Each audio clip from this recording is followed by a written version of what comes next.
Thank you. So I am one of the 3 current senators representing the Chittenden-Central district. I've served 2 terms in the Senate, and I served 1 term in the House before that. I grew up in a poor single-parent home. I'm a graduate of Essex High School. I got my bachelor's from Northeastern and my master's in social work from the University of Vermont. And despite my education, Vermont is unaffordable for me. As one of the few renters in the State House, I'm deeply aware of the growing challenge for working-class Vermonters to simply get by. But I want more than to be struggling to get by. I want everyone to be able to thrive. I have a private social work practice in Essex serving young people whose voices often don't seem to be well represented in the policy discussions in Montpelier.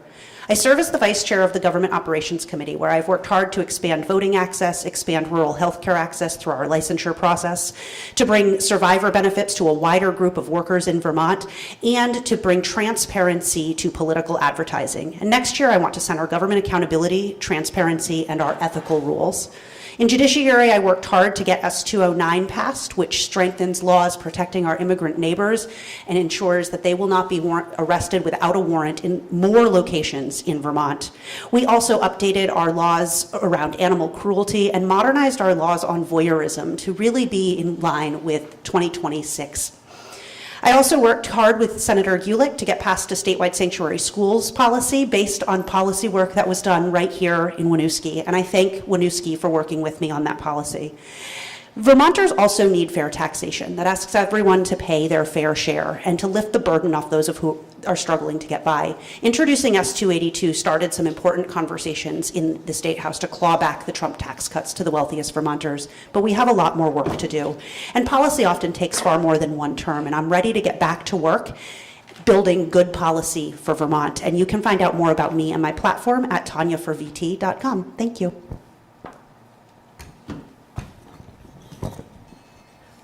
Hello, everybody. Thank you for being here this evening.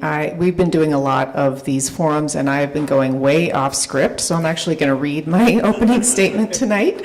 Thank you. It's important to have this engagement. Democracy is feeling more fragile and under threat these days, so thanks everyone all of you who are tuning in and those who are in the room.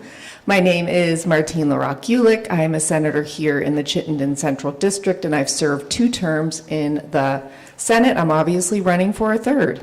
I'm the vice chair of the Health and Welfare Committee, and I serve on the Finance Committee. I've lived in Burlington for 30 years, and before that, I grew up in South Burlington, where my family moved back in 1972. Before being in the Senate, I was on the Burlington School Board for 8 years, and I was a high school teacher for about 30 years, mostly in Essex at the Essex High School and the Center for Technology Essex. I ran for the first time 4 years ago on the heels of the pandemic. I was concerned about our students, and I was concerned about my neighbors who had lost jobs and in some cases had lost their homes. I wanted to support children and families and help them thrive. Having watched my own local high school get shuttered because of PCB contamination, I wanted to dig into our education system and ensure that other Vermont communities would not experience what we experienced in Burlington. Those months of isolation after a lockdown were devastating. So here I am 4 years later. I've worked on 2 construction committees. I've worked on a redistricting committee, and that has produced a lot of the provisions that we see in the bill, H-955, which is a sweeping education reform bill. I think I am running out of time, so I will just say that I'm happy to be here. I hope to have your support. I have worked on some really landmark bills this year, including a paraquat ban, the first in the country, and some great bills with Senator Vyhovsky like H-227. Thanks.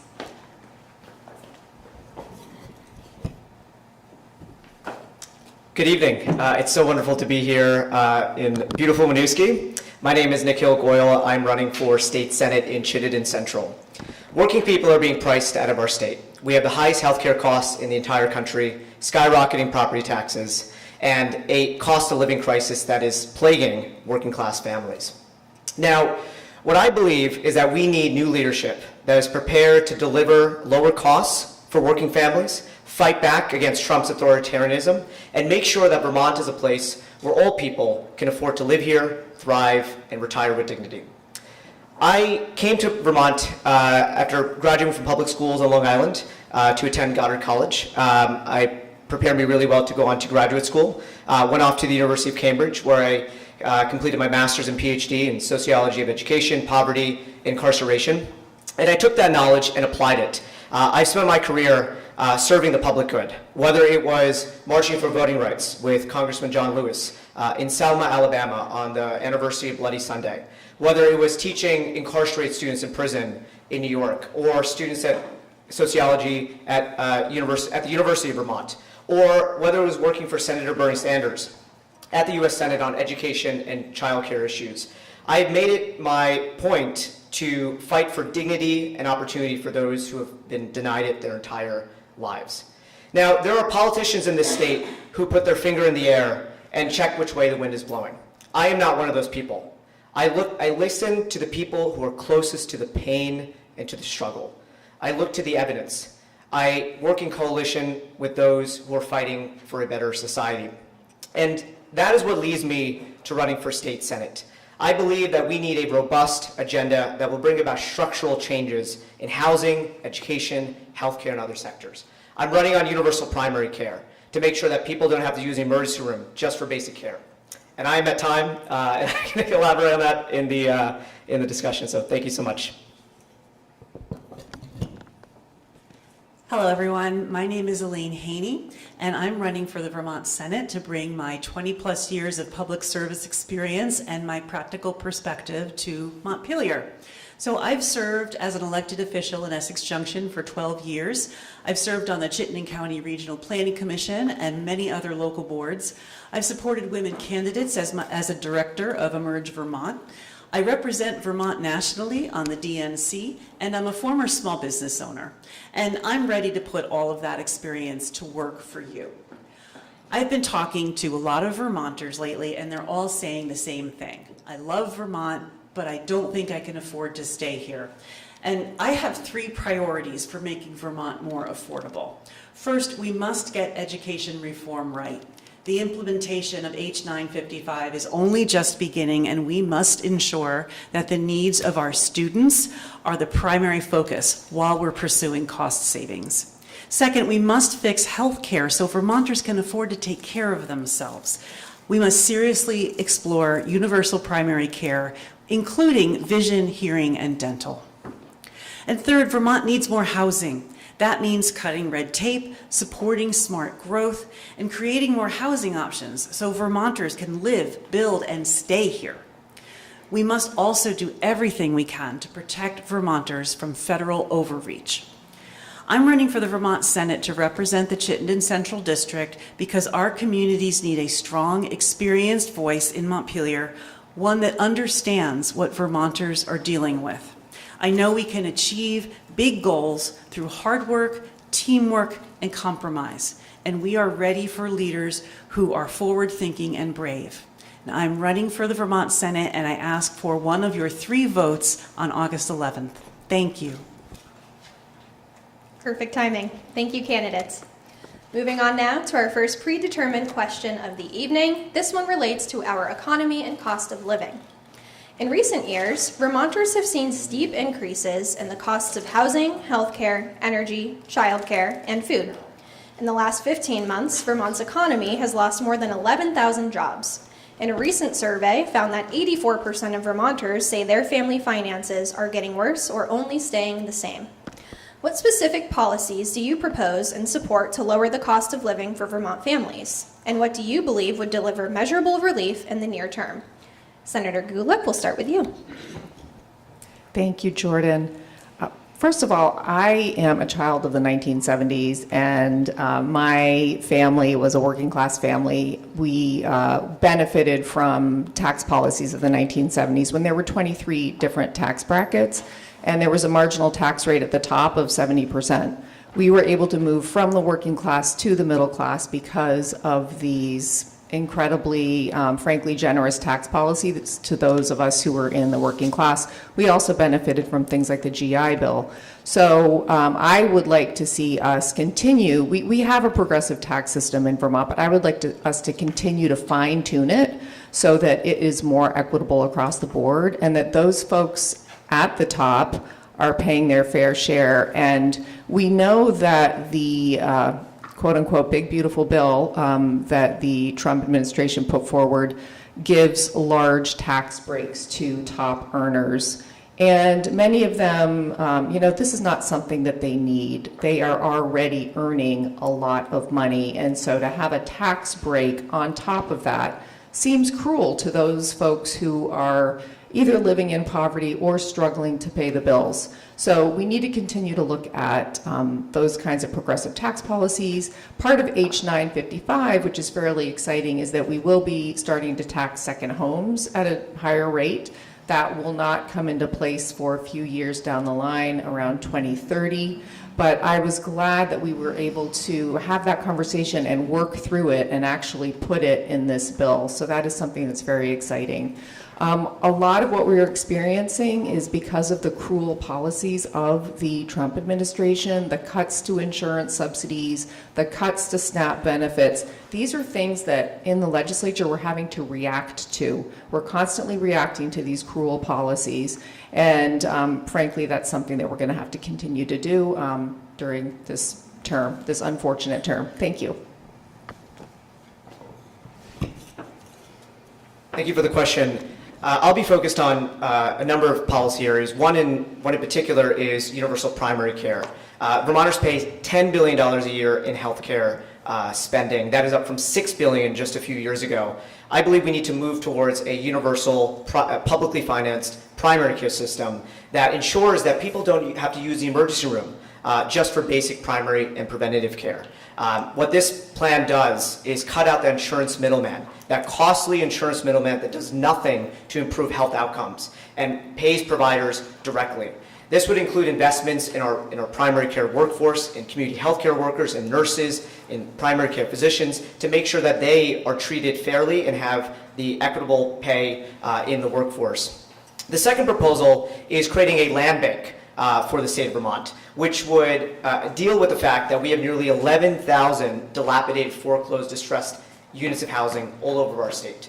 And a land bank is designed to take that housing, acquire it, rehabilitate it, and turn it into permanently affordable housing with a community land trust model built underneath. And that is a very structural way to deal with the housing crisis. And I think it can go a long way to making sure that young folks, families, older Vermonters can afford a home. Too often right now people are renting for years on end because they can't afford a down payment. We got to lower that down payment. We've got to make it easier for people to afford to live here. And so I think we've got to make it deal with those structural challenges in housing and healthcare. And also broadly, just make sure that this is a place where people can afford those basic expenses. When you look at our property tax bills, a big driver of that is healthcare. And I think the governor vetoed a legislation that would have fast-tracked reference-based pricing for school employees. That was a misguided decision. That would have helped reduce our property taxes for tens of thousands of Vermonters. So I think we've got to deal with these problems from the root and make sure that we put affordability at its center.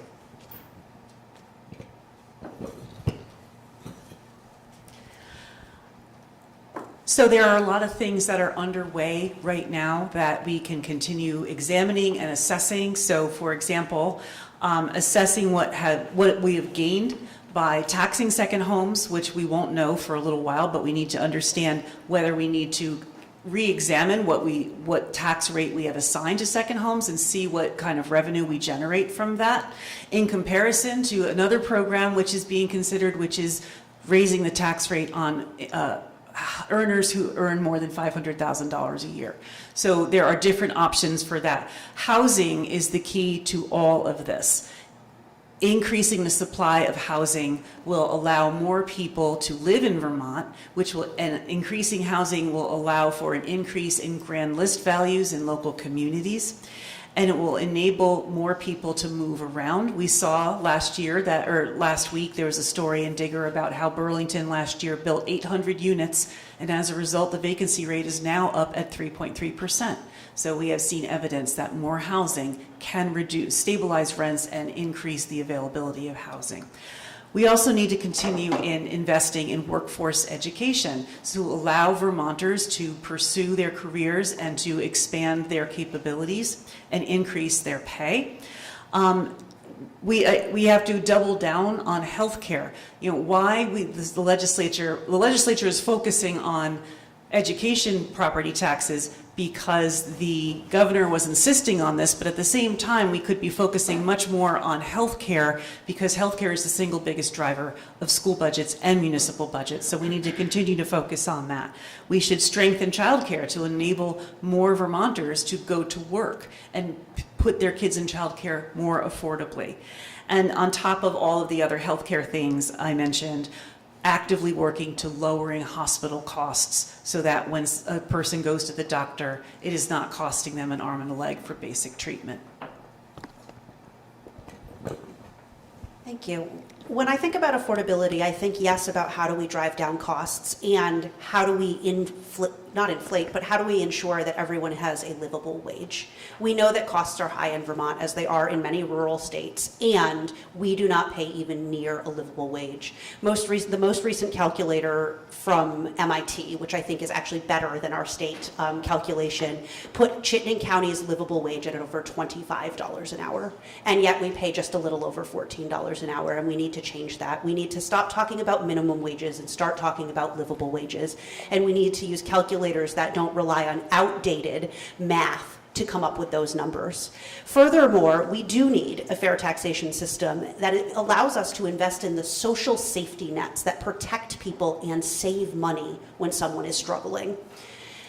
The clawback of the Trump tax cuts would have netted a revenue of $430 million. $430 million that could have been invested into community mental health and substance use care to keep people out of the carceral system that costs $100,000 a year and is not effective. We need to think smart. We need to think about all of the tiers of what affordability means. And we need to act in the vein of harm reduction now while we build towards bold solutions like social housing and universal health care. We need to reduce the bleeding, as it were, in this moment, while we continue to transform the system into something that is truly grounded in the needs of people and planet and not profits. One step we could take would be to expand income sensitivity for property taxes. Those rates have not been updated in many years and frankly are too low. I'd like to see us move to a fully income-based education funding system that asks the wealthiest Vermonters to pay their fair share, but one step would be to expand income sensitivity to a broader range of households. I am out of time. Thank you, candidates. This next question relates to childcare. We have made significant progress since Act 76, Vermont's landmark child care law, passed in 2023. Hundreds of new programs, thousands of new spaces, families saving thousands, and more parents able to work. However, in many communities, long wait lists still exist, and childcare is still too expensive for too many families. What are specific next steps the legislature can take to make childcare more accessible and more affordable? Do you believe Vermont should try and enact a fully universal childcare system? Nikhil, we'll start with you. Thank you for the very important question. When I worked for Senator Sanders in DC, I worked on the Build Back Better agenda, which included the proposed largest investment in preschool and childcare in American history. And it haunts me every day that we could not get that across the finish line because Senator Joe Manchin and Kristen Sinema opposed that legislation.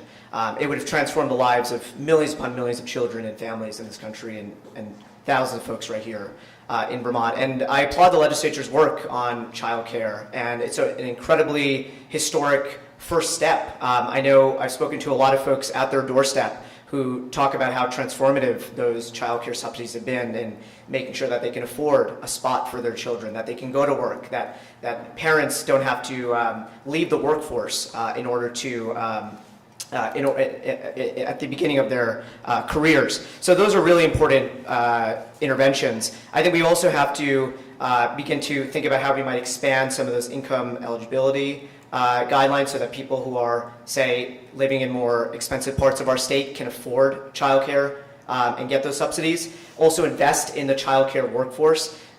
We know that childcare educators are overworked, they are underpaid, they are often not treated with basic dignity and respect.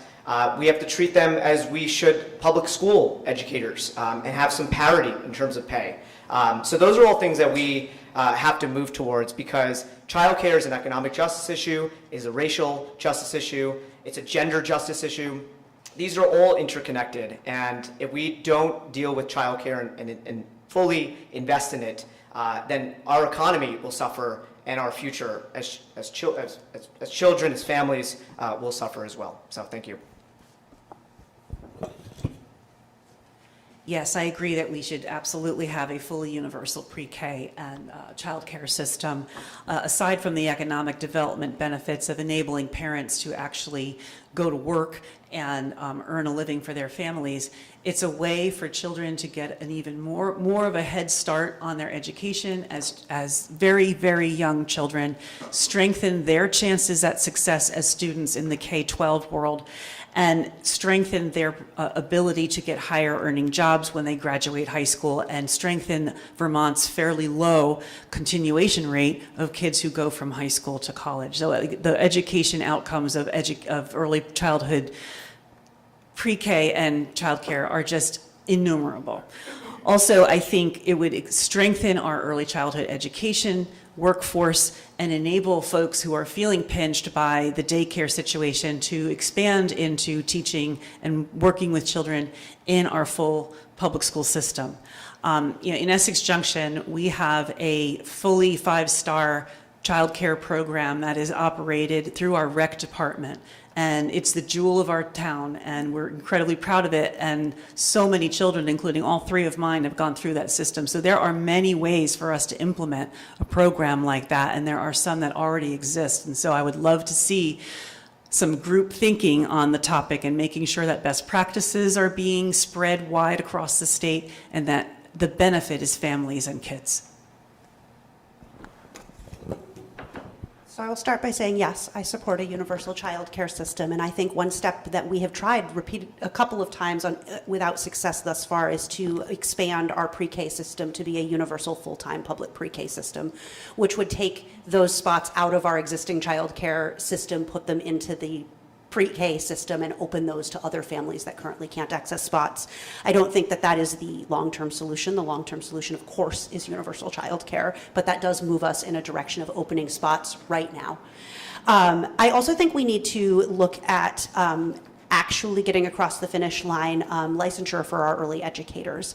That not only helps our early educators to gain access to continuing education and higher wages, but it also protects our children's safety. I worked hard on that bill in the Government Operations Committee, and unfortunately it did not make it out this year, but I am hopeful that we will be back next year to continue that work and come to a place where we can move forward with that, because I think it's critically important that we recognize that the people who are taking care of our children are educators. They are professionals. They have spent tens of thousands, if not more, on education, and they're not being paid fairly, and that is a weakness in our child care and pre-K system. And I am not going to use the full minutes because I've 2 minutes because I've said what I need to say. I have my own, yes, thank you. S29 was a bill that I think a few of you have already referenced, which would have professionalized the early childhood education. It was a bill that initially I didn't support. I had my reservations about it, but I came full circle, and in the end I was a very ardent supporter of that bill, especially when I learned that the quality of early ed across the state was so disparate. It was just not uniform, and it was not to the level that we would like to expect. I serve as the Senate appointee on Building Bright Futures, which is an incredible organization. They are doing fabulous work, but the fact remains that we have a mixed delivery system in the state that is complicated and is not always the most efficient and the most cost-effective way of delivering education. We have universal pre-K, but we don't offer enough hours. We need to expand it. We have school buildings across the state that have space. They have room for more children. We need to expand pre-K to all of our public schools and make universal pre-K just part of our public education system. I am a huge supporter of public ed. I think it's one of the most important things the government does, provide education to its people and educate young folks. It's important to our democracy. It's important to our workforce. That is something that I would like to see. And I also think that I covered everything I wanted to cover. Thank you. Thank you all so much. Now we'll move on to climate, followed by land use. In the 2026 legislative session, both the House and Senate passed H 727, a data center siting bill, but Governor Phil Scott vetoed the bill, and an attempt to override that veto was unsuccessful. You all likely know that data centers present significant environmental, health, and economic hazards.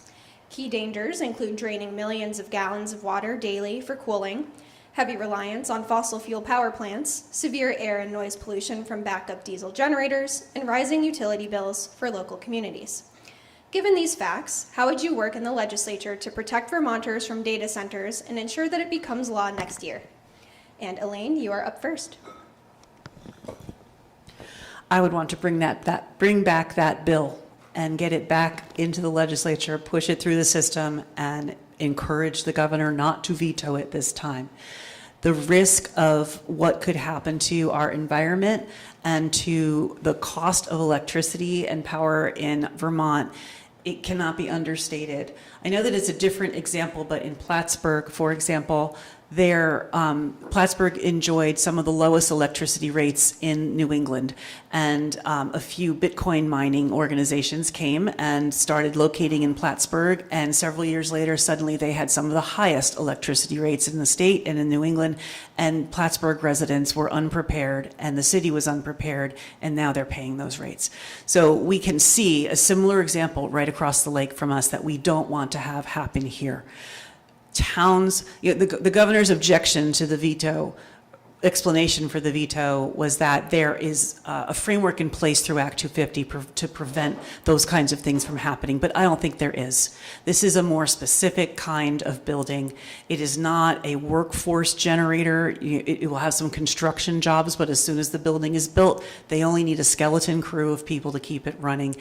These businesses are not existing to support the communities that they're in, and I don't think that local volunteer planning commissions and DRBs are prepared for the level of intensity that would come from a project like that.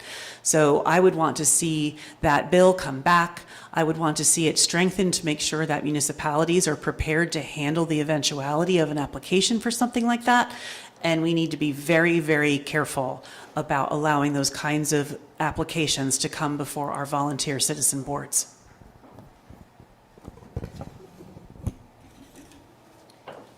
So I want to start by saying vetoing the data center bill was misguided and not in line with what Vermonters want or what our communities need. That bill was the bill that we passed was incredibly thoughtful and carefully constructed. The bill was neither a ban or even a moratorium, but regulation and a structure to ensure that data centers were not poisoning our waterways, driving up costs for Vermonters, and putting the environment in peril. In addition to reviving the data center bill, we also need to continue our work to expand public access to solar and renewable energy, another effort that the governor stood in the way of this year.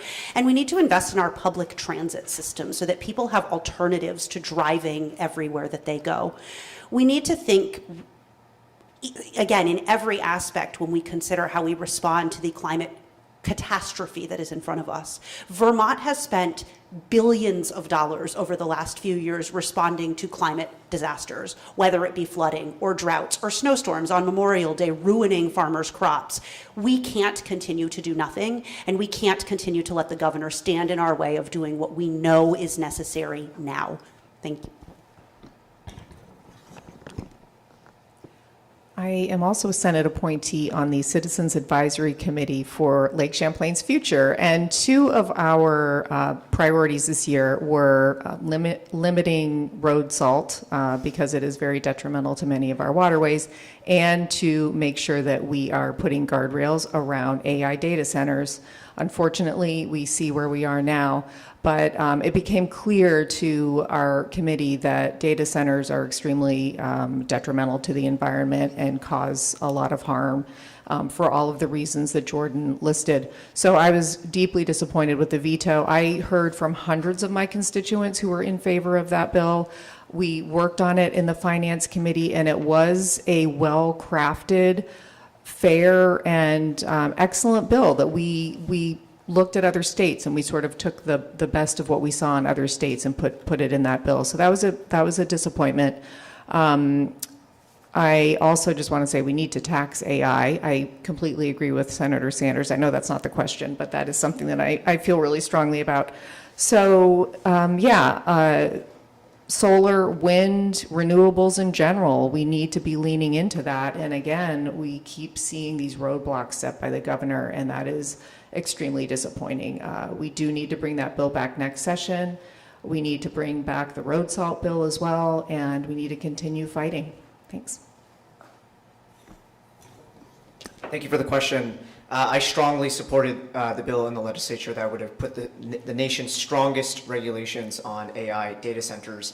And one of the amazing parts about the bill is that it would have essentially mandated on-site renewables and making sure that these companies contribute to the climate transition. I mean, that's unparalleled in our country. And if it had passed, I think you would have seen many states around the country emulate what Vermont put together. And that's really the beauty about Vermont, is that when we try new things, other people in other states catch up. And this was such a missed opportunity. The governor was essentially following the agenda of the Koch brothers and right-wing forces, as opposed to what Vermonters were demanding. And so we've got to bring that bill back. We've got to pass it. And that's just a first step. There's so much we have to do around big tech and AI. I put together a very robust platform in this campaign to take on that power, calling for a ban on social media and AI chatbots for children under the age of 16, following the lead of Australia and Canada and the UK and so many more countries around the world over the next year or two. I've called for a tax on big tech, the revenue and profits of big tech, to fund local journalism. They have taken all this knowledge, all this data that has been produced and has taken enormous amount of energy and time and taken it for free and exploited it for profit. We deserve a share of that to benefit workers and our society at large. And just quickly on the on climate, on the other pieces of climate, strongly support clean energy and investments in clean energy. I'm very proud to have been endorsed by one of my heroes, environmentalist Bill McKibben, and really believe we've got to double down on that approach in this state. Solar is very difficult to operate right now, and we've got to make it easier for those developers to bring that industry here, and also restoring wetlands for flood resilience. So a whole sort of ideas that can address these challenges. Thank you, candidates. Now we're going to move on to land use. The debate over Act 181 has exposed deep divisions in Vermont around conservation, forestry, and the role of public lands. Many Vermonters are concerned that political rhetoric has increasingly framed these issues as part of a broader cultural conflict rather than an opportunity for collaborative problem solving. How would you use your position as a state senator to bring together conservation advocates, forest product workers, hunters, outdoor recreationists, and rural communities to find common ground and build support for solutions that benefit both people and the natural world? And Senator Vyhovsky, we're back to you.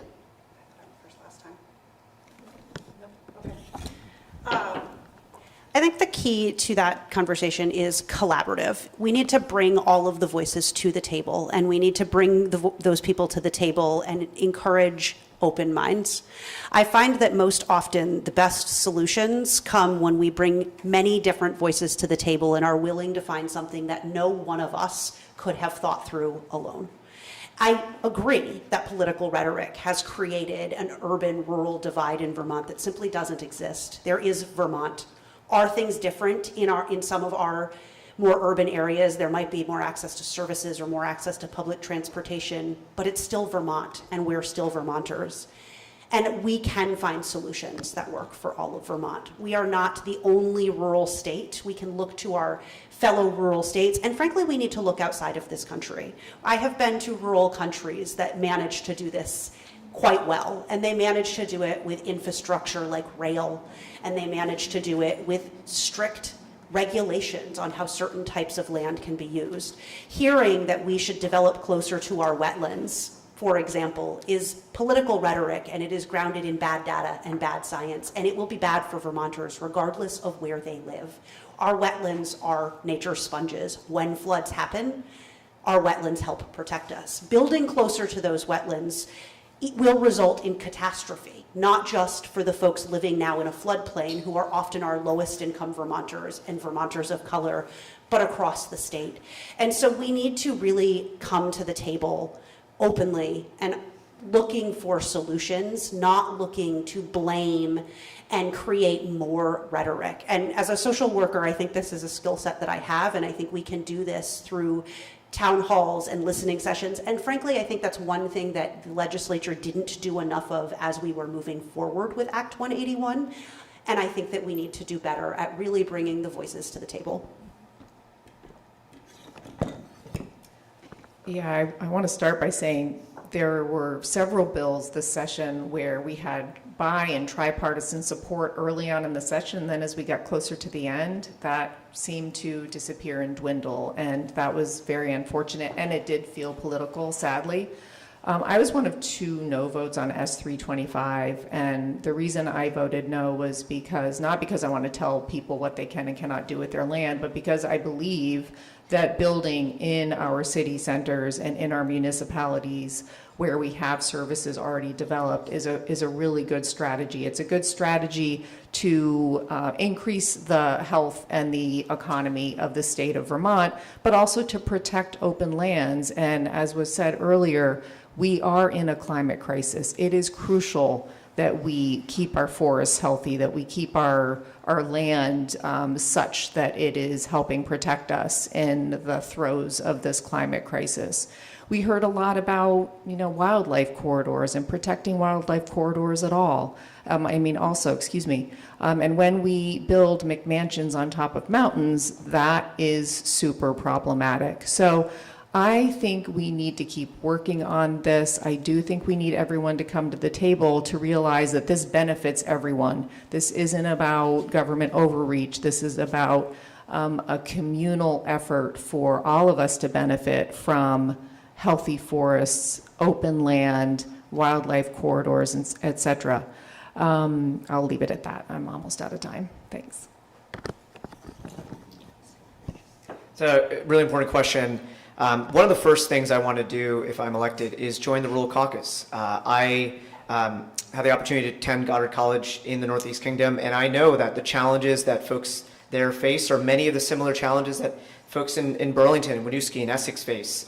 We can break down these geographic divides because working people are being crushed and being priced out in many of the same ways. I think on the issue of land use and housing and so forth, I do believe that we need to recognize we need more housing everywhere. And rural communities are crying out for more housing. It just needs to be done in a way that reflects the character of those neighborhoods, that understands their traditions, and does not actually violate those basic environmental protections that we hold so dear, especially wetland protections. We know, as Senator Vyhovsky just mentioned, that wetlands are an incredibly important tool for flood resilience, and we should oppose any effort to trample on those protections. And then so on the housing piece, I think there's a lot that we can do, and I do believe that the legislature did make the right call in repealing the road rule and in changing Tier 3 so that our rural communities have more input and voice in that decision-making process. And any bill that I introduce will be done in consultation with communities in the district and other communities all over the state to make sure that we are meeting the needs of folks in Burlington, but also folks in the Northeast Kingdom, to Windham County, to Addison County, to Southern Vermont. So that's what I'll be committed to as a state senator. I also believe that the legislature made the right call in repealing those 2 pieces of Act 181, the Tier 3 and the road rule, not just because it would have unintentional consequences in hindering rural economic development, but also because rural stakeholders were not included almost at all. And, I believe that the role of government, one of its most important roles, is as a convener. And the Land Use Review Board and the Scott administration did not do enough work to include rural stakeholders in this conversation. And, you know, it's also an economic justice issue, because I recall hearing someone on VPR say at one point, you know, in some parts of rural Vermont, you can't get to the affordable land. You have to have an 800 square foot or 800 foot long driveway, because the really expensive land is closer to the road. But if you want to own your own land, you have to get to the middle, to the more inaccessible parts. We really have to think hard about what it means to develop in rural communities and enable them to build out and become stronger and grow. They want to grow just like we do, but they want to grow in a way that is more compatible with what their size is, and to still maintain the pristine environment that surrounds them. So I really think that when we, as in general, as a state, do things like this to like impose new rules on residents in various parts of the state, we have to take the time to educate people and include people who are skeptical, who aren't interested at first. It might take longer, but we have to invest the time. Inclusion sometimes costs time, and we have to be willing to make that investment. Thank you all so much. We've got 2 predetermined questions left before we take questions from the audience. So if you have not yet submitted your note card to a member of our staff, please raise your hand and someone will come around. All right, moving on now to immigration. S-208, a bill that would have banned masking of law enforcement agents except in well-defined circumstances, had a long path through the legislative process this year and ultimately failed on the last day of the session when House Republicans refused to allow it to come up for consideration. If elected, how would you protect Vermonters from abuse by unidentified federal agents? Senator Gulick, you're up first. Could you repeat the very last part of that question? Sure thing. If elected, how would you protect Vermonters from abuse by unidentified federal agents? So I was a co-sponsor on S-208, and I was a very passionate supporter of all of the provisions in that bill. Absolutely, ICE agents need to be unmasked. Absolutely, they need to be identified. That is, for me, that is a non-negotiable. We have seen the ravages of ICE raids across the country, and we've seen it here at home. And for us to have some kind of say as to how these, you know, to me, federal overreach acts take place is really critical. That was extremely disappointing that that bill did not make it through. I was also a co-sponsor on S-209 and S-227. Federal overreach is something, again, I said it earlier, but we're reacting to it constantly in the legislature, whether it be because of, you know, programs being cut, resources and supports to incredibly important programs being cut, but also here with these harmful and cruel raids that we're seeing. I just heard today that there was a Supreme Court decision that is going to make our situation even worse when it comes to our Haitian immigrants, for example, and also our Syrian immigrants. So this is tragic. I have worked really hard over the last 4 years to make sure that our new Americans, our refugees, and our asylum seekers have the protections that they need. I put in a bill to create an Office of New Americans in state government, and we also just passed a bill to make sure that the Vermont Language Justice Project is funded. They create videos in multiple languages so that our Vermonters here in the state have access to public health emergency information on a regular basis. Thanks. Thank you for the question. My parents came to this country from India in the late 80s, early 90s, and they were only able to immigrate here because in the 1960s, the civil rights movement fought to end racism in our immigration system, to make sure that we ended these immigration restrictions for folks who wanted to come from Asia and most of the world. And that's the only reason I'm here today. And so I feel a sense of responsibility to fight for immigrants, for refugees, for asylum seekers, for those who want to seek the American dream. And we need to do a series of things in our state to protect our neighbors. The first is, absolutely, we need to unmask all law enforcement and ICE agents. That is a bare minimum. And the governor and other Democrats have said, that might be struck down in the courts. There might be some constitutional issues. And sure, there might be constitutional challenges. But New York just passed a unmasking bill. California did it as well. Other states have been pushing forward. Let's fight in the courts. Let's not capitulate to the Trump administration at the first fold. So that's really something that's very important that we recognize as a principle. The second is making sure that there's no collaboration between our state and local law enforcement and ICE. I was there on March 11th, standing with hundreds of Vermonters to protect a family that was under attack by ICE. I have been to dozens of ICE protests and rallies over the past year. And that is what I do because that's my duty as an American, as somebody who was born here, who has privilege, who can use my voice to stand with those who are under attack. And that's what I intend to do if I am elected, to use my body and my voice to accompany immigrants to court, to make sure that they have somebody there when they go for their ICE check-ins, to advocate for them at every level of government, because they need us. Many of them can't speak for themselves, and so it's on us to do that work for them. So that will be my commitment in office. First, I would say we'd absolutely need to reintroduce the bill and push it through again. And whatever objections come from folks who are voting against it, like Nick Keel said, New York has done it, California has done it, and I would rely on our Attorney General Clerk to defend it in court. And she's got a pretty good record against the Trump administration so far. Also would note that it's interesting how sometimes Vermont can be in the vanguard of something and do something different that no one else has ever done, but if it goes against the Trump administration, suddenly we can't do that because we might get sued. That's a bit of a double standard. Second remedy I would see to the immediate situation of not having this bill that requires ICE to demask is to strengthen all the other laws that we just passed, the Sanctuary Schools program, making sure that it is completely and thoroughly implemented so that our students are safe, making sure that the bill that prevents civil arrests in sensitive places is enforced to the letter.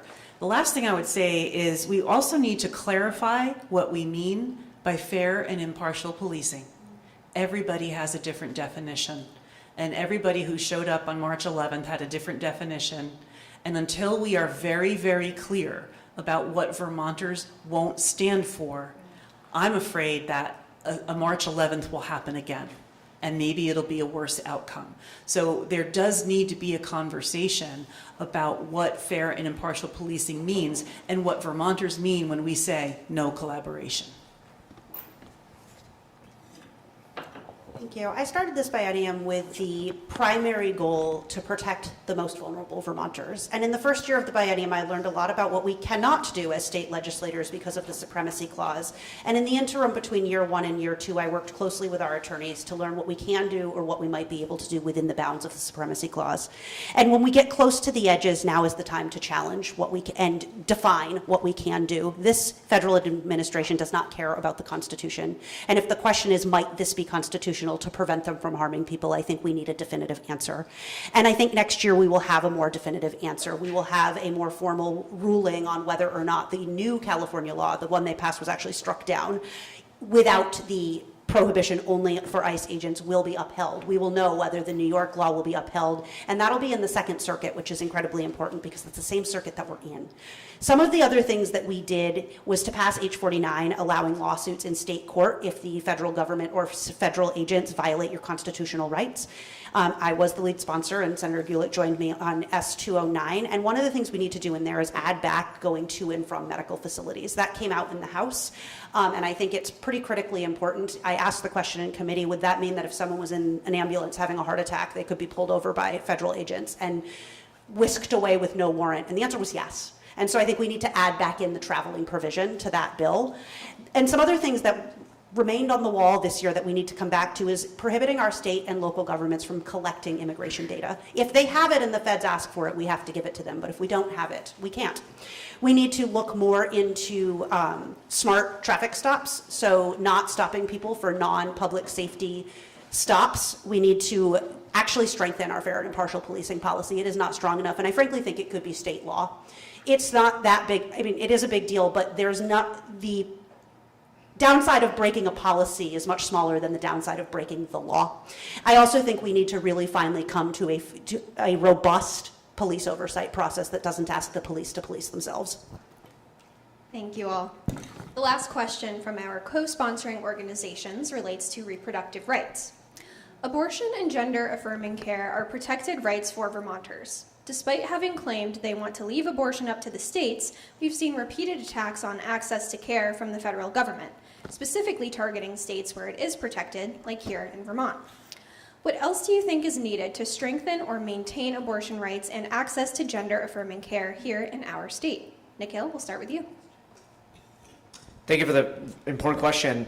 I strongly supported the reproductive liberty amendment that Vermonters passed, that it was an absolute win for abortion rights, for reproductive care for our most vulnerable Vermonters. I know the Attorney General has been doing some important work in defending our laws against the attacks on reproductive care by the Trump administration. I also believe that we've got to make sure that we fully fund our Planned Parenthood clinics. I know a number of those clinics around the state have shut down, and one of the great things about Planned Parenthood is that those clinics provide all types of health care, not just reproductive care. And when you think about a community-based healthcare model, Planned Parenthood is at the core of that. And we've got to make sure that we invest in it and keep those clinics open, especially in our most rural areas, places where people are often denied those basic coverage. So I will always be a defender of reproductive rights and justice to make sure that every individual in our society has access to health care and gender-affirming care, because we also know that that is under attack by the U.S. Supreme Court and the federal administration. And I think I'll just say, as it's really important we stand with our trans neighbors as well, because we have seen, again, many more attacks coming down the pipeline from this administration, and supporting those young people in every shape and working with them. There's some wonderful organizations here like Outright Vermont and others that do incredible work, and so I will be doing what I can to support them in office. This is one of those places where Vermont has been in the vanguard of protecting our reproductive liberty and have served as a model for the rest of the country by having the strongest protections of reproductive liberty in the country. And so I am fully committed to defending what we already have in our Constitution, but with national politics so hostile and with the Supreme Court increasingly unpredictable, we cannot take any of those rights that we've enshrined in our own Constitution for granted. So if I'm elected, I will do everything in my power to maintain the rights that we've established and strengthen the laws that we've already passed.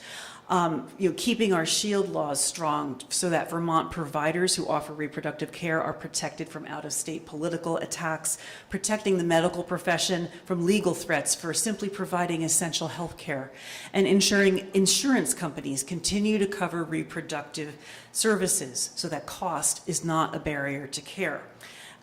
We've been a national leader in this. My commitment is simple, that every Vermonter deserves to have autonomy over their own body.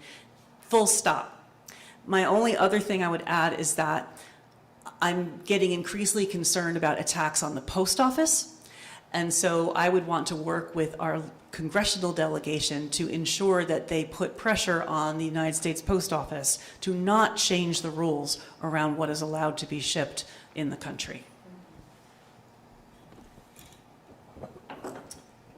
So I think we need to invest in stockpiling things like mifepristone and hormones and other necessary medications for reproductive and gender-affirming care so that they are available should they become emergently necessary and unavailable at the federal level. I think we need to add state funding for Planned Parenthood should those funds that are coming again from the federal level dry up. And we need to not only meet what the need is now, but expand that need. We need to check back in with the shield laws that we have passed over the last couple of bienniums to make sure that they are providing adequate protection as intended. And we need to make sure that finances are not a reason that people cannot access the care that is currently available in Vermont. We also need to ensure that our trans youth clinic is fully funded and protected, and expand care for trans Vermonters to be more accessible to adult Vermonters should they no longer be able to travel out of the state for that care, as many of them have to now. There is a lot that Vermont has done and should be very proud of, and we are going to have to fight tooth and nail to protect that and continue to expand it as the states around us and the rest of the country become less and less safe and less protective. Thank you. A person's right to their bodily autonomy is an absolute must, and it's something that government needs to protect. As vice chair of the Health and Welfare Committee, I worked on a lot of these provisions that we've been talking about. And we were, this past session, we made sure that we were nimble enough to be able to stockpile mifepristone if that were needed. So that felt really great because we were looking ahead. We were trying to react again to federal policies that were extremely cruel and hurtful to Vermonters.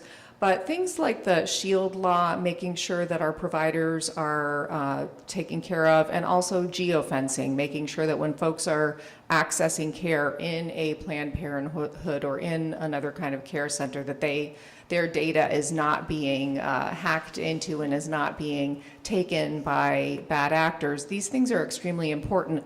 I'm going to take a slight detour here to talk about care in general. I put forward a few bills that I feel are really important. One is to make sure that Medicaid pays for community doulas, community-based doulas. Doulas have been shown over and over and over again, not just to reduce costs by keeping folks out of, unnecessary C-sections, but also reducing premature birth, and frankly, just helping women and children through the whole process, from beginning to end, and through the postpartum process as well. Also, freestanding pregnancy centers, birthing centers, freestanding birthing centers. Women want this. We didn't have any. We are now on the cusp of getting one, the first one in the state of Vermont, which is very exciting. I also want to say I am concerned about crisis pregnancy centers. These are places that appear to be healthcare clinics, but they are not. They are driven by ideologies, and we need to make sure that they are regulated. Thank you. Thank you, candidates.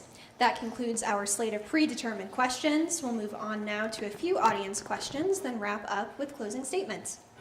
First question from the audience: how should Vermont get corporate money out of politics? Elaine, we'll start with you.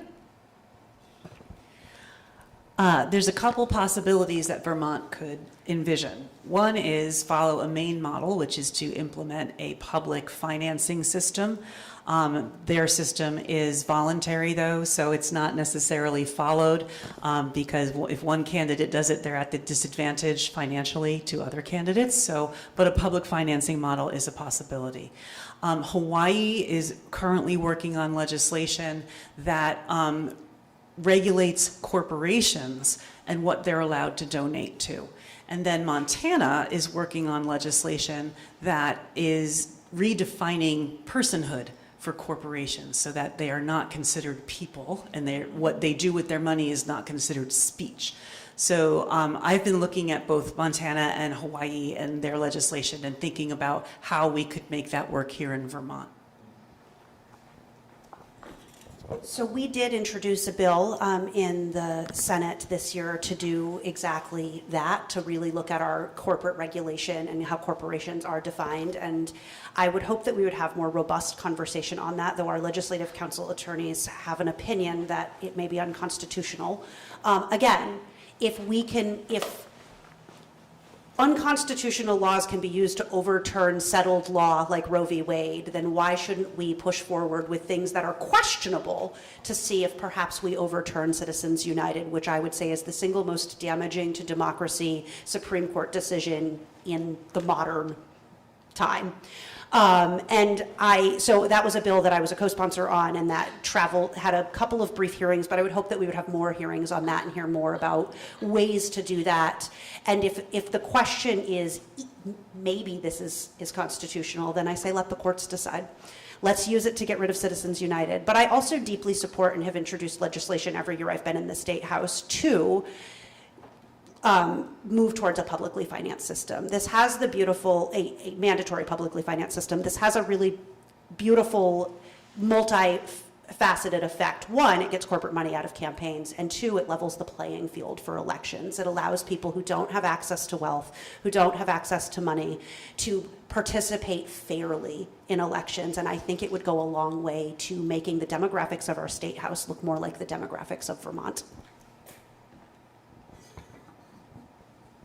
Let's face it, people in power don't want free and fair elections. It is so clear, and we are seeing that today with our president holding the housing bill hostage so that he can push through an election bill that will harm Americans across the country. It is, again, so frightening to see what is happening. I agree that Citizens United was probably the most detrimental decision that has come down in terms of our democracy and maintaining the strength of our democracy and the voice of the people. So I agree that I think we need to fund elections publicly and make sure that everyone has a fair vote. I'd like to, frankly, do away with the Electoral College, one person, one vote. So there's a lot to be done, some of it at the federal level, but we can certainly react. Again, I'm using the word reacting a lot because that is what we're having to do. But I do think there are steps that we can take to ensure that elections here in the state of Vermont remain fair and remain open to everyone. Thanks. It's a great question. I strongly believe that we should ban corporate spending in elections. And frankly, this is an issue that's come up in the legislature for many, many years. I've had a number of chats with a dear friend, Peter Galbraith, when he was a state senator, and he tried to do this back in 2016. And so this is a long overdue issue. What it requires is political will. We all know that we need to get money out of politics, but it requires people in power when they get there to take the necessary votes. I think it's really important that candidates refuse all corporate PAC money. I have done that. I will take no corporate PAC money in this campaign in the future. It's a very easy decision because they're not offering it to me anyway. So I think we gotta deal with that. As Elaine mentioned, the Montana plan is something that we should absolutely explore to change the way that corporations are governed because states have power over that. And I think we've just broadly got to move towards a publicly financed form of elections. We saw in New York City that a 33-year-old assembly member was able to win an election in large part because of the public financing system in place, where he was able to beat billionaire money and fight back against those corporate forces because he had tens of thousands of people chipping in a few bucks at a time, and then that money would essentially be matched by the city. So we know that makes our democracy fair, it levels the playing field, and makes sure that ordinary people can run for office. That's the real challenge in our society right now. The legislature does not pay very much. It means that working class people cannot afford to run. There should be a living wage with benefits so that working class people can run for office, and we got to get money out of politics at the same time. Thanks so much. We'll move on now to the next audience question, and if time allows, we'll try to sneak in one more. All right. There have been many excellent ideas and perspectives shared tonight. Many of these ideas have become unsuccessful bills. We know there are significant ideological barriers in the State House. So practically, what is your approach to working across party lines to bring these ideas to fruition? Senator Vyhovsky, you're up first. Having served one term in the House and now in the Senate, I will say this is a lot easier to do in the Senate. There's just 30 of us, and we can work depending on the issue. We know our colleagues, so I know, if I'm working on a union issue, I know that my Republican colleagues that's important to them and can help bring the caucus along. As Senator Gulick said earlier, we passed a lot of bipartisan and tripartisan bills this year, which I think really shows that we are working across the aisle. And some of these issues are so critically important right now that we've got to fight for what is right. I look at S209 as an example, and we did have bipartisan support on that, but we have to fight. And when I think about policy, I think about policy in sort of three buckets. Policy that is big, bold ideas to get a conversation started that we have to have, and it's where we have to be. And the next area is policy that it changes the structure to move us in that direction. And then the other bucket of policy is harm reduction policy that reduces the harm of the systems as we have them right now. And I'm always trying to, in any given issue, introduce policies in kind of all of those buckets, which allows us to have the big conversations, to start changing the structure to steer the ship towards the transformation we know we need, while also implementing passable policy that stops the bleeding and protects people from the harmful systems now. And I will continue to work that way. We passed policies this year that at the beginning of the year I thought were impossible. 209 and 227 are two of those policies. It was about strategy, it was about using relationships, it was about framing the question. And all of that is critically important. And I have built and developed the ability to do that and to do bold things that we thought were impossible and to continue pushing towards the bold things that aren't yet possible. I get along with all of my colleagues in the Senate, even though we might be ideologically on very different planes, but we try to keep the personal out of our disagreements. We are really good at arguing and disagreeing. I think, that kind of sometimes dissension, but also just that kind of debate is so critical to our democracy, and I think a lot of us really lean into it. Relationships are important. Working behind the scenes, taking the time to connect with folks is critically important. I worked really hard with Senator Russ Ingalls, who is the chair of agriculture, to make sure that that paraquat bill made it through.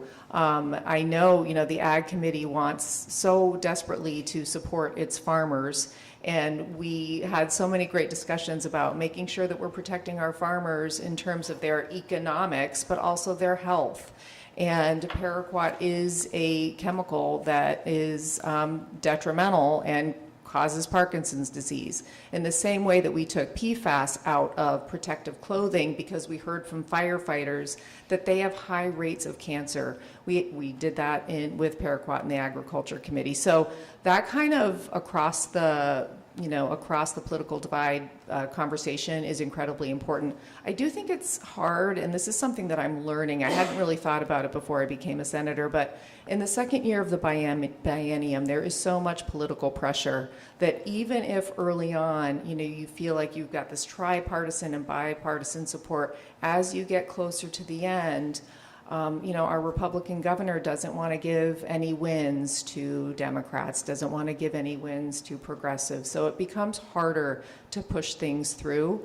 I really see the first year of a biennium as a time when we can be bold and we can move things that we might not be able to move because of political pressure in the second year of the biennium. It's a great question. I think on a couple of the issues that I am advocating for, there could be very well a bipartisan consensus. Take an issue like universal primary care. We know that in our rural parts of our state, hospitals are teetering on the brink of collapse. Many of those districts are represented by Republicans. And so I believe that moving towards universal primary care and community-based healthcare will benefit those districts. And that means working with my Republican counterparts on those issues to shore up those hospitals and those clinics. And even to a point of doing town halls in those parts of the state to make sure we educate people about the issues that are being debated in Montpelier, bringing the conversation out of that state house into the public at large. On the issue of a land bank, there's a working group in the legislature that is studying this issue. This could be extremely popular in our more rural parts of the state because they have so many abandoned, distressed, foreclosed properties that could be turned into permanently affordable housing. So on that issue, there's a real possibility to get that passed. And I do believe, with the governor really focused on housing, this could be something that could pass his desk.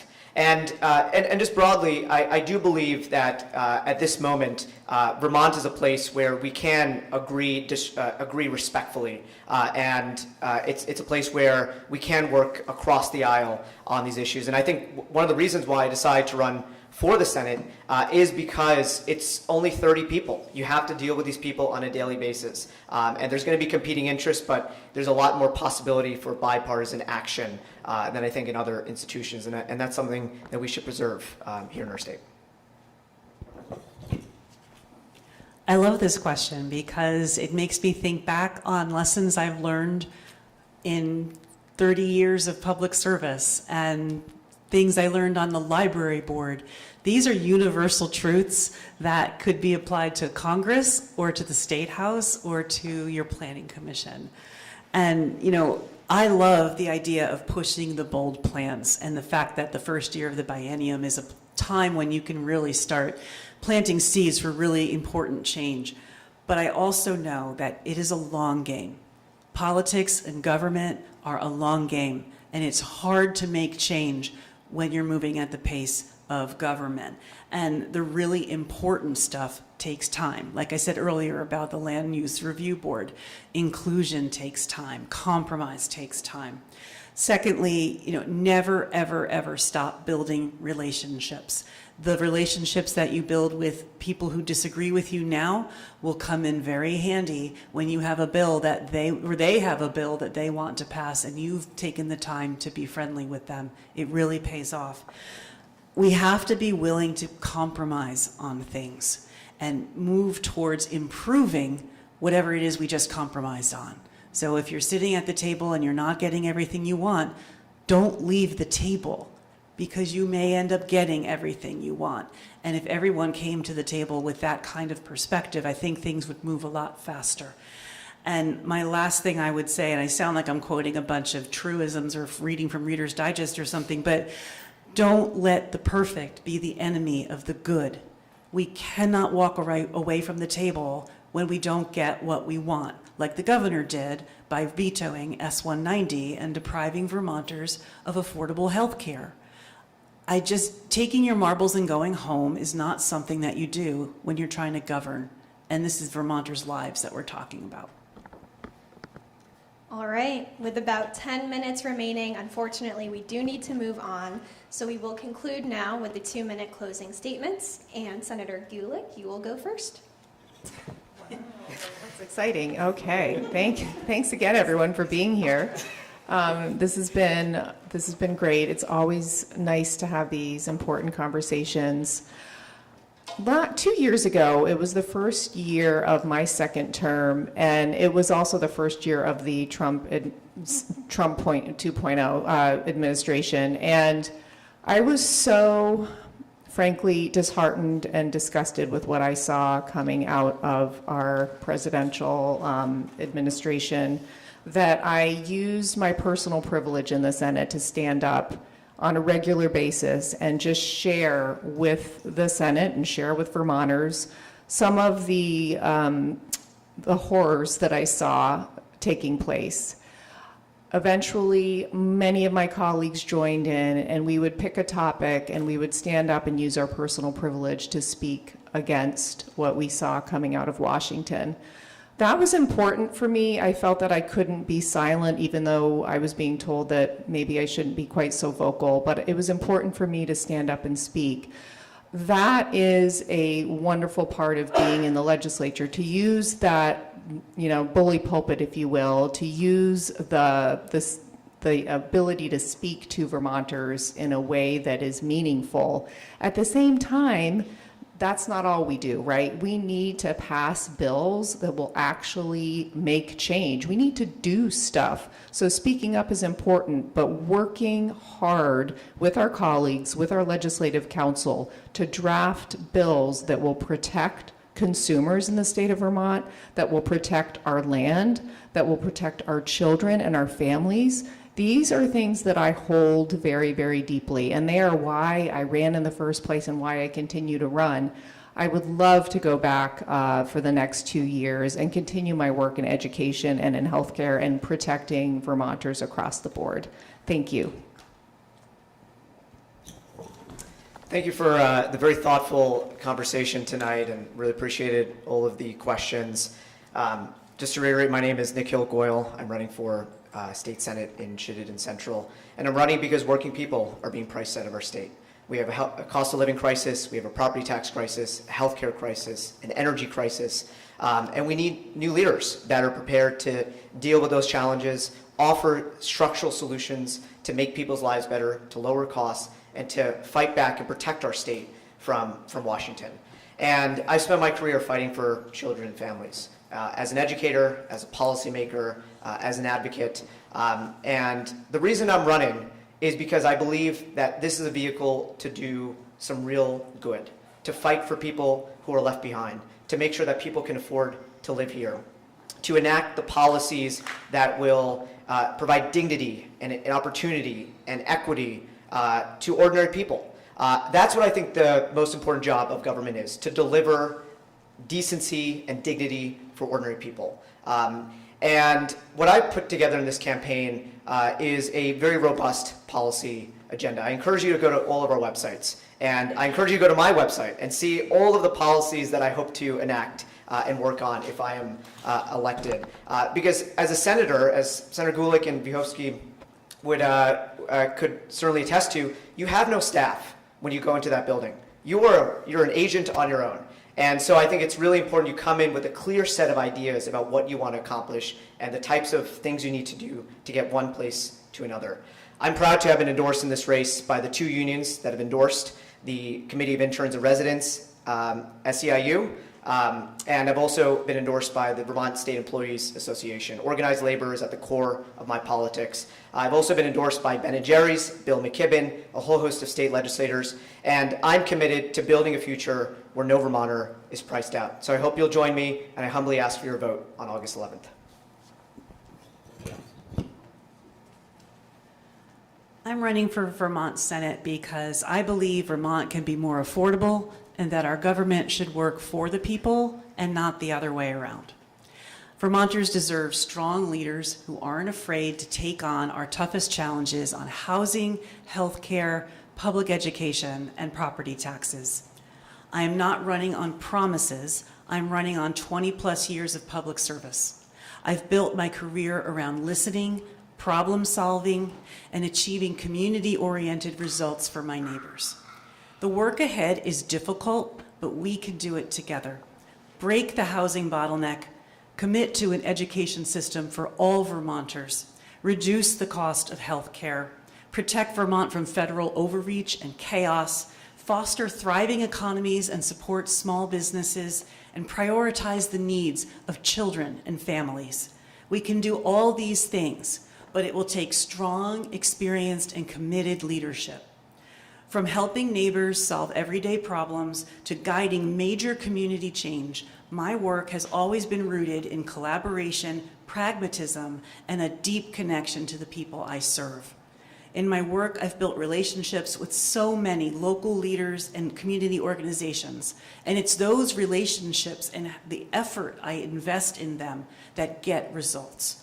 I am endorsed by many elected leaders across the district, legislators, and neighbors, because I have earned their trust and confidence, and now I am asking for yours.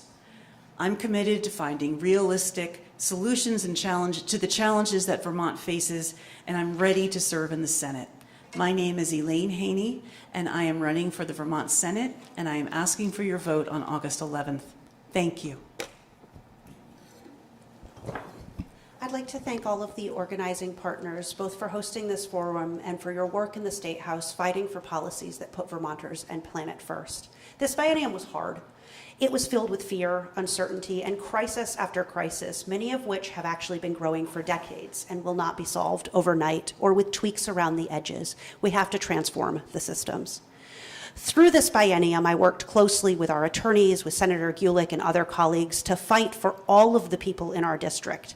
And we were able to get some of these important things passed, even when we thought it was impossible.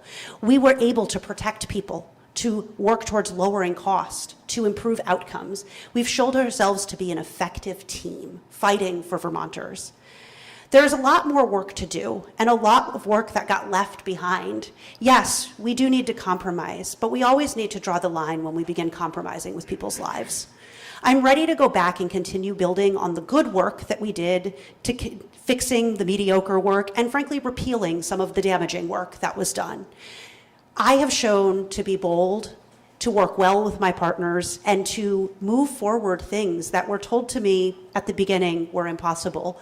There were multiple bills at the beginning of the session. I serve as Vice Chair of Government Operations that my chair, who's lovely, but a little cautious, he didn't want to touch them.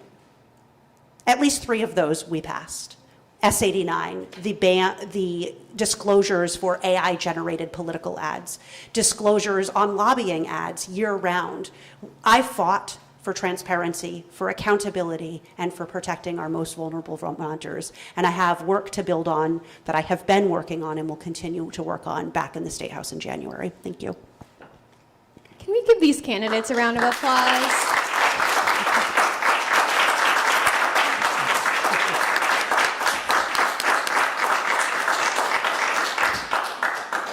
Thank you all so much for being here, for sharing your time, your perspectives. I'm sure it's hugely helpful to the folks here in the room and tuning in. So really, so much gratitude going out to you all. I'd also like to thank our co-sponsors once more. So big thank you to Let's Grow Kids Action Fund, Planned Parenthood Vermont Action Fund, Rights and Democracy, Vermont Conservation Voters, VPIRG, Vermont Chapter of the Sierra Club, Vermont NEA, and the ACLU of Vermont. And of course, thank you, all of you, for being here. It means so much, and for playing an active role in your democracy. So please make sure you get out and vote this midterm election season. Mail-in ballot voting starts June 27th. That's just 2 days from now. So keep on top of that. Primary election day is Tuesday, August 11th. Go out and vote. With that, have a great rest of your night. Thank you for being here. Get home safe and take care. Thank you, Town Meeting Television.